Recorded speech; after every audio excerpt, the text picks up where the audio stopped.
Welcome to CityWorks, a co-production of the City University of New York School of Labor and Urban Studies and CUNY TV. I'm Laura Flanders. Each month, CityWorks explores the challenges and lived experiences of working people on the job, at home, and in our communities. For much of organized labor history, unions discriminated against black workers, excluding them from their organizations. But those workers found ways to make their voices heard nonetheless through black-led unions like A. Philip Randolph's Brotherhood of Sleeping Car Porters, in multiracial coalitions like the United Auto Workers in Detroit, and through the work of leaders like Dr. Martin Luther King Jr., who espoused the importance of economic justice alongside civil rights.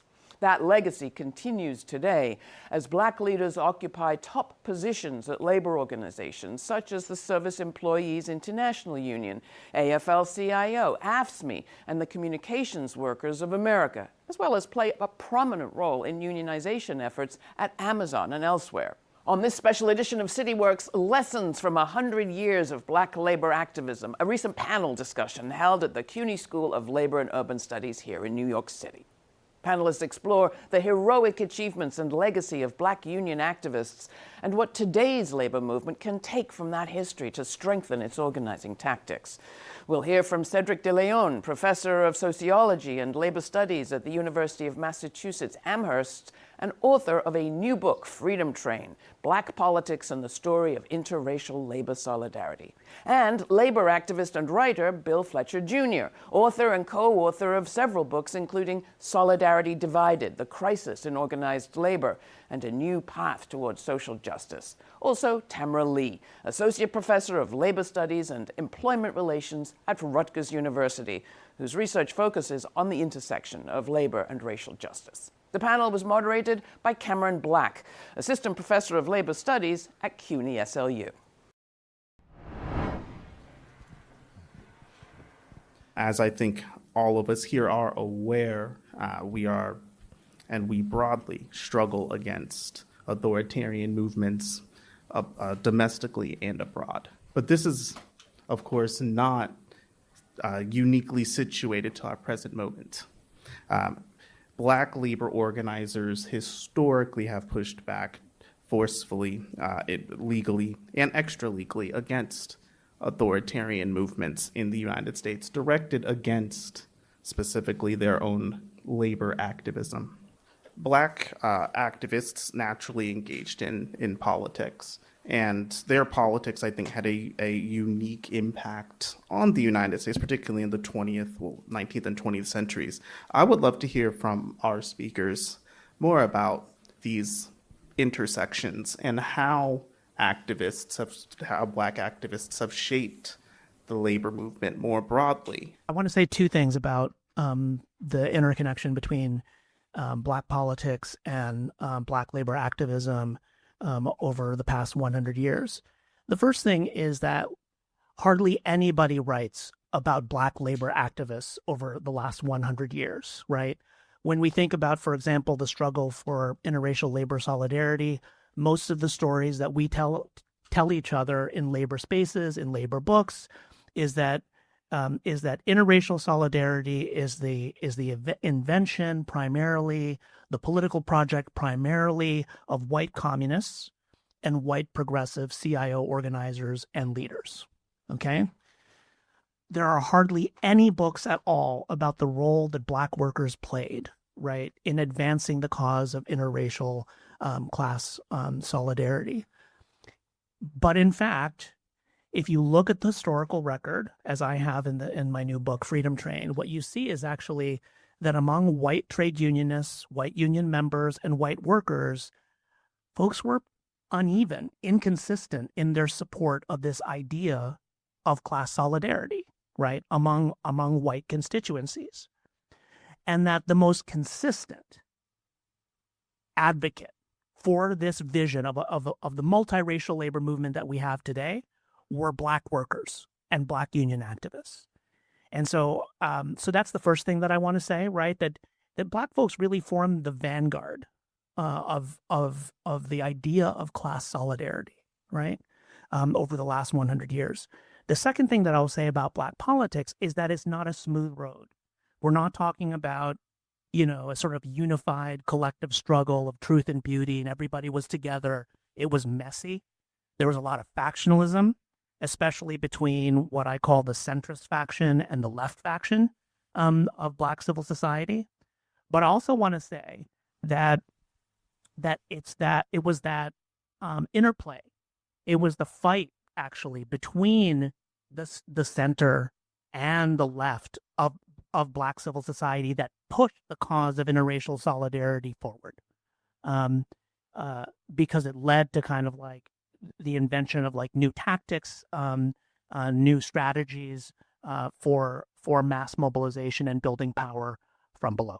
So in some ways, it's a question of what is the labor movement versus what is a social movement. And if you center Black workers and Black activists, it's always been bigger than wages, hours, and working conditions, right? It's always been about democracy, humanization, right? That journey from chattel property to whatever we have now, which was brought to us by Black worker movements, right?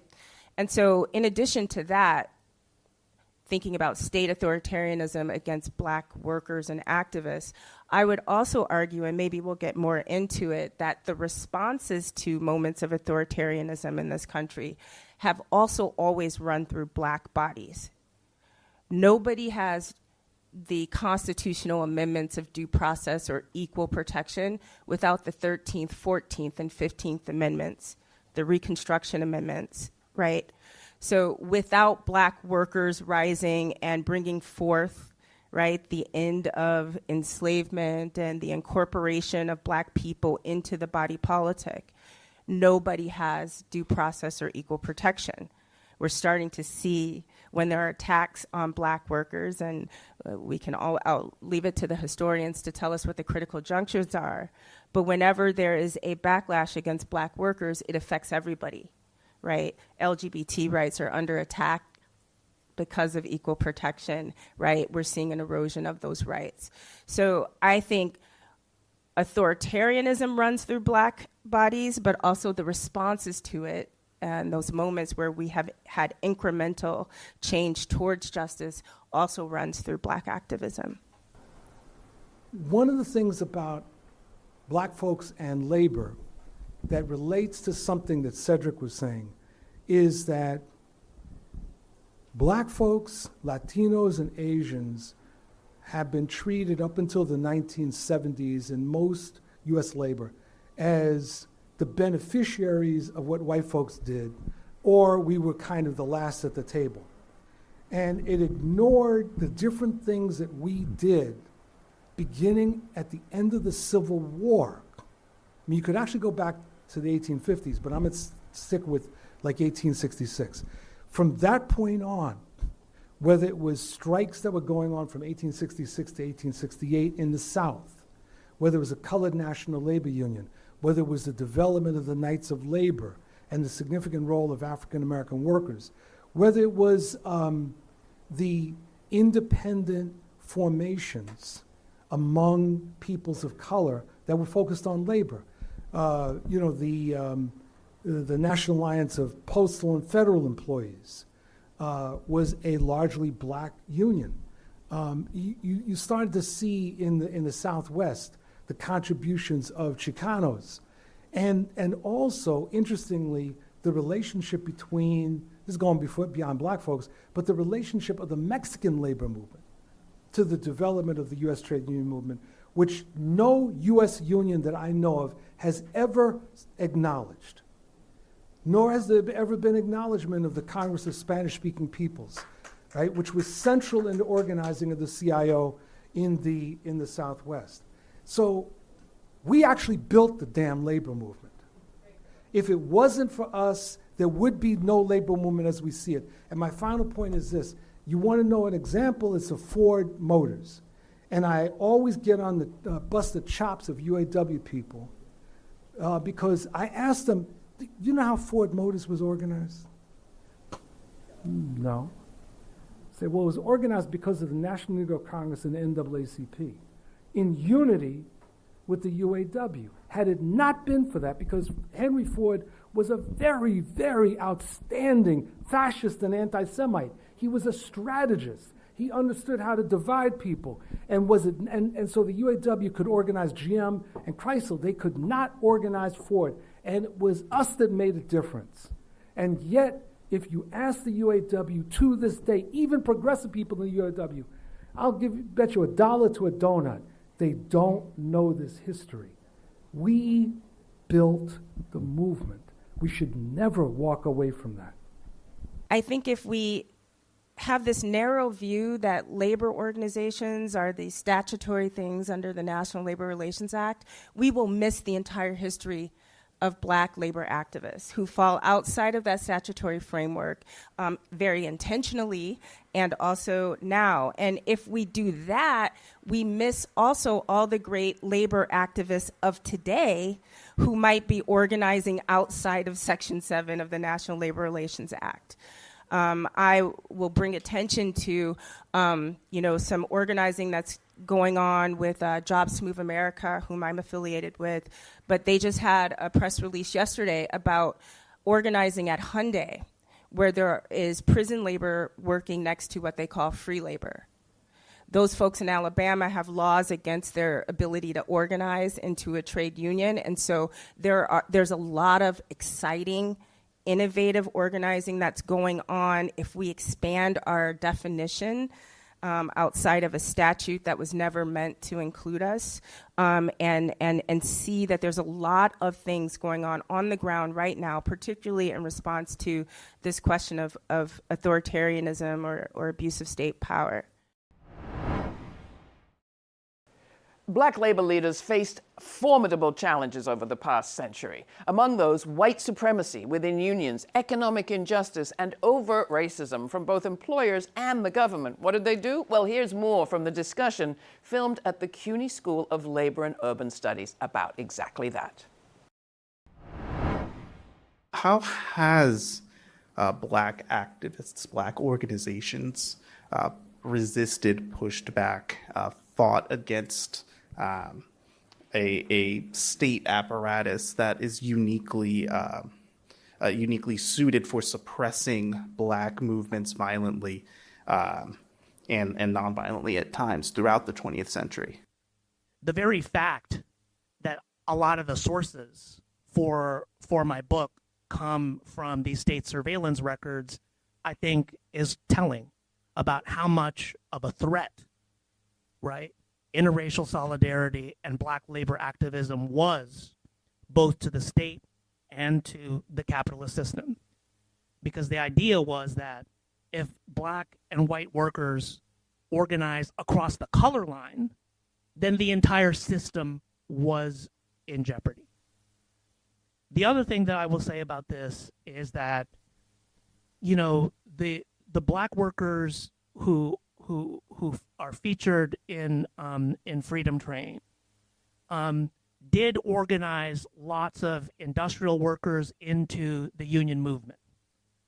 But that was not the overarching strategy. That wasn't their political vision. What they believed that they were doing was they were fighting fascism at home and abroad, okay? The way that they thought about what they were doing was that we are, like especially in the 1930s, we are fighting Jim Crow unionism. In other words, we're fighting fascism in the labor movement here in the United States, okay?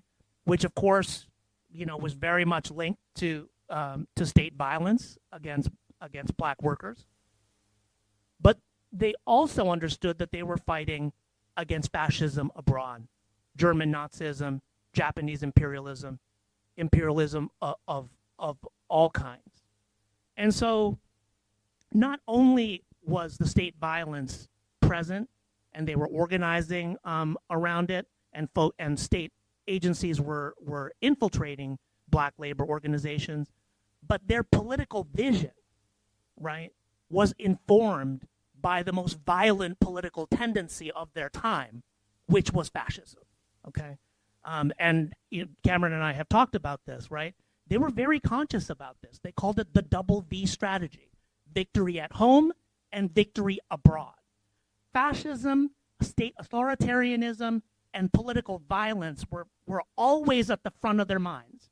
Yes, they were organizing, but they were organizing for a reason, and that was fundamentally to defeat the far right.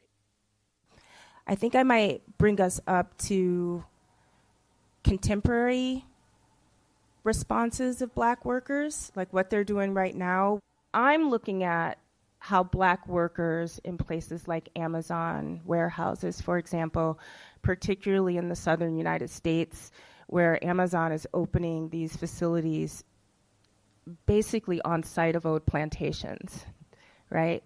And when you move down there and you talk to the workers, you feel all the things in the air and the trees, right? The history is very thick.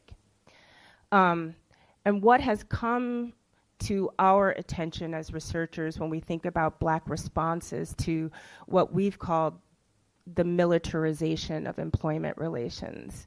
Amazon using military-style tactics, blurring the line between state power and corporate power, has always been a thing that Black workers have faced historically, right? This blurring of the lines between corporate and state power, the use of police, the use of white civilians to police Black bodies, plantation management, or its precursor, which is agricultural management, right? Sort of like the precursor to scientific management and what we do in factories and warehouses. So what are Black workers responding to? What are our tools? A lot of the same tactical repertoires are still there. We're still using things that are in our collective histories, that are in our blood, that are from our ancestors.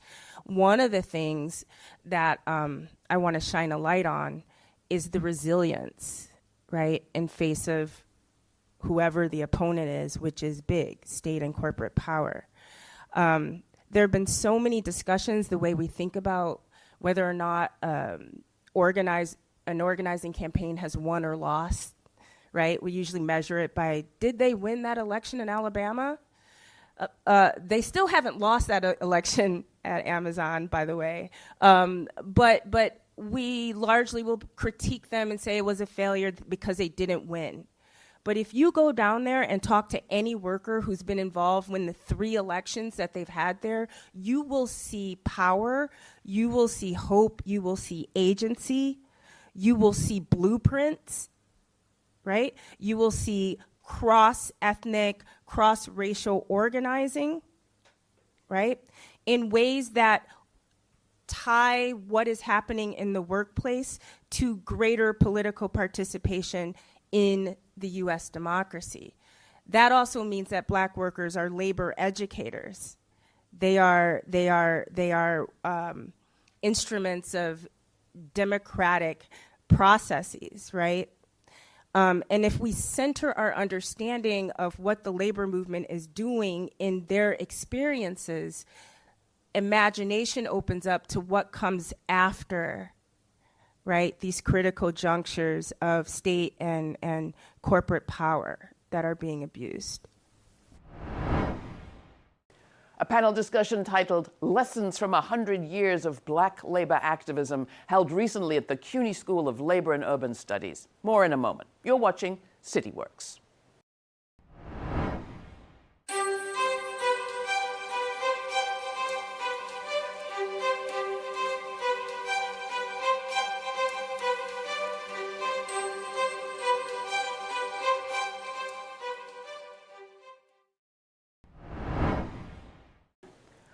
On this edition of CityWorks, we are sharing some highlights from a recent panel discussion on the heroic achievements and legacy of Black union activists in the U.S. labor movement over the last 100 years, with some powerful lessons for labor organizers today on building a multiracial, democratic, working-class movement. Here's more from the discussion filmed this past November at the CUNY School of Labor and Urban Studies.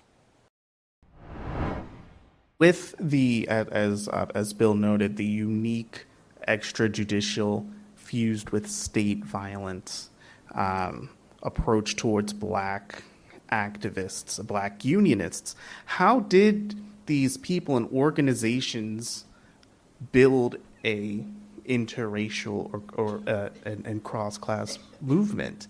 How did this actually happen, and how is it still happening at present? I think it's kind of important for us to realize that this movement for interracial, interclass solidarity is not finished.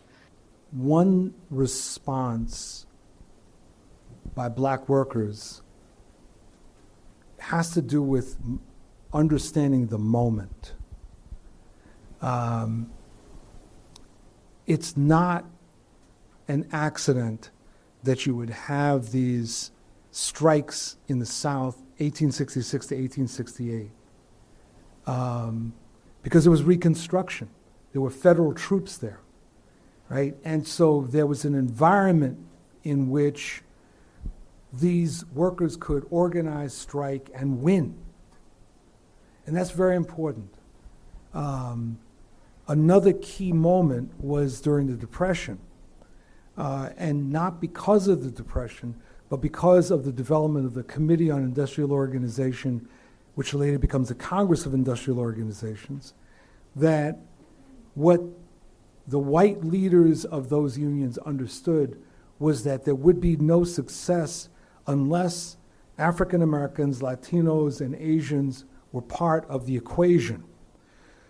Now, they had overall a fairly primitive idea, that is the white leaders, about what that meant.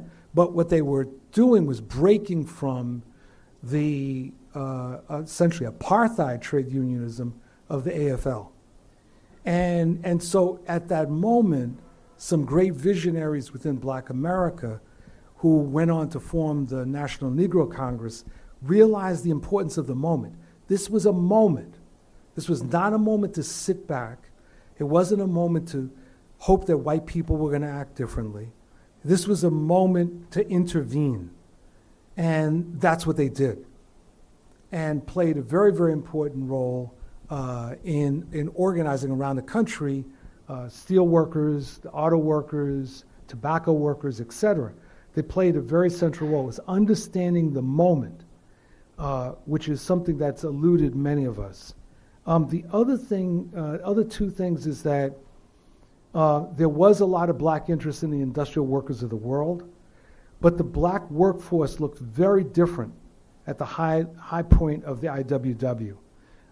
Black workers, you could find them particularly in longshore and in mining, but it's in the period that begins more or less around 1915 with the second great migration of African Americans out of the South, going north and entering into the manufacturing workforce, that the conditions change such that we become an integral component of this developing new union movement of the 1930s. The final point was the critical role of communists. And a lot of people don't want to talk about it, but I think that it's without question that Black and white and Latino communists were at the forefront of pushing, wherever they were, pushing for whatever you want to call it, multiracial, whatever, unionism, genuine unionism. They were at the forefront of that. And this, they were engaged in multiple fights, and those influenced by them. I mean, people like Harry Bridges. Whether Harry Bridges was a communist or not is irrelevant. What's important was that the politics he brought to unionizing on the West Coast was extraordinary, and the recognition that he had that the Black communities, as small as they were in the Bay Area, would be really critical with what became the San Francisco General Strike.